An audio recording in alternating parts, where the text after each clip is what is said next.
for the Snapdragon Underbust corset made by Versatile Corsets. Also, you can find it at Corset Connection. So here is the front, the side, the back,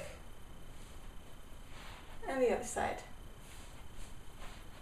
The center front of this corset is about 9.5 inches, and in the back, the center back is about 10.5 inches.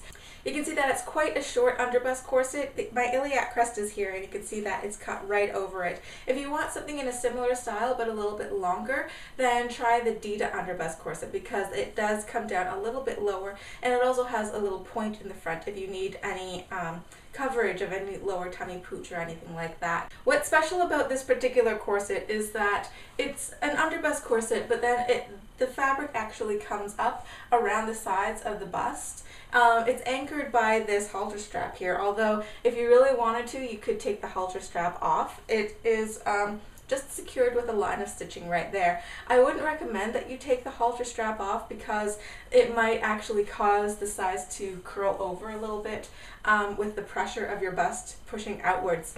But because it comes up so high on the sides and then towards the back, it actually helps prevent that side muffin top right there. It helps prevent any spillover from excess breast tissue. But from the sides to the back, it actually scoops back down a little bit so that the back isn't that much higher than the front here. In terms of the actual silhouette, I would consider this a very mild hourglass silhouette, almost more modern slim. However, this corset is very easily customizable, so if you want something that is made to measure, then you can very easily do so with a bit of a markup. So here's a Snapdragon corset laying flat, and I apologize for the hue, because in person this actually looks like a really beautiful royal purple, but it's coming out more of a weird kind of blue on my camera, so I'm sorry about that. But for the material of this, I believe it's 3 layers in here. It's lined in black herringbone coutil. Like I said before, there is this royal purple satin that feels like it has been stabilized, but it could just be a really heavyweight satin. And then it is overlaid with this beautiful kind of black rose lace. For the construction of this, it is a 5-panel pattern. So you see 1, 2, 3, 4, 5. And for the assembly of this, what I believe happened is the lace overlay and the satin here have been flatlined to the coutil lining here. The panels have been assembled using a top stitch, and then the bones are placed into external boning channels here made from a black satin that has been reinforced on the back there so that the bones don't poke through the satin. There's a waist tape running through the inside of the corset here. It is a 1-inch wide Petersham ribbon, and you can see it extends right from the busk on the first panel right to the grommets of the last panel.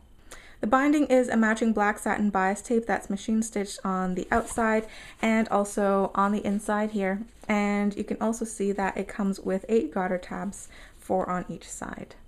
This corset comes with an unstiffened Modesty panel that is a little over 7 inches wide here. It is attached with a line of stitching, but if you don't like Modesty panels, you're free to remove that. And there is also a Modesty placket underneath the busk here, also unstiffened. The busk in the front is fairly short, which is why I thought this was a cincher, and the busk is 8 inches long. It's a standard width busk, so it's a 1/2 inch on each side. It has 4 pins equidistantly set, and it is further reinforced by another flat steel bone beside each side of the busk here. This corset has 22 steel bones, total 11 on each side. You can see that it is double boned on the seams of the panels here, so 2, 4, 6, 8. Those are 1/4 inch wide spiral steel bones, and then there is another flat steel next to the busk, like I just mentioned, and 2 more flat steels sandwiching the grommets. Here's a close-up of the grommets. There are a total of 28 2-part size 00 grommets in this corset, so 14 on each side. They're all holding up well. None of them have splits in them. None of them are falling out. Here is a close-up of the back here. I've said in the previous review that these types of grommets are quickly becoming my favorite type of grommet in American-made corsets here. I haven't had them catch on the laces or start to pull out or anything. The halter strap here is made from 2 layers of stabilized black satin here, and the straps are about an inch and a half wide, which seems to be comfortable enough for me. They fasten with these bra hooks at the back, just these hooks and eyes, and they do have several sets here, so it is adjustable depending on how long your torso is, I guess from the underbust to around your neck area.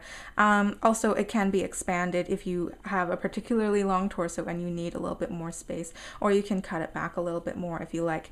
If you really don't like the straps, then they are easily removable using a line of stitching here. But like I said before, I probably wouldn't recommend that you take off the halter straps completely, because over time your breast tissue pushing outwards on the side of the corset might cause this corset to kind of roll over like that, and that wouldn't be very flattering. The price for the Snapdragon Underbust corset starts at $358 US. So this concludes my review of the Snapdragon Underbust corset by Versatile Corsets and Corset Connection. If you liked this, then please click that like button over there and help support the channel. If you have any comments or questions about this corset, then please leave them down below and I'd be happy to get back to you. And I will see you all in the next video. Bye!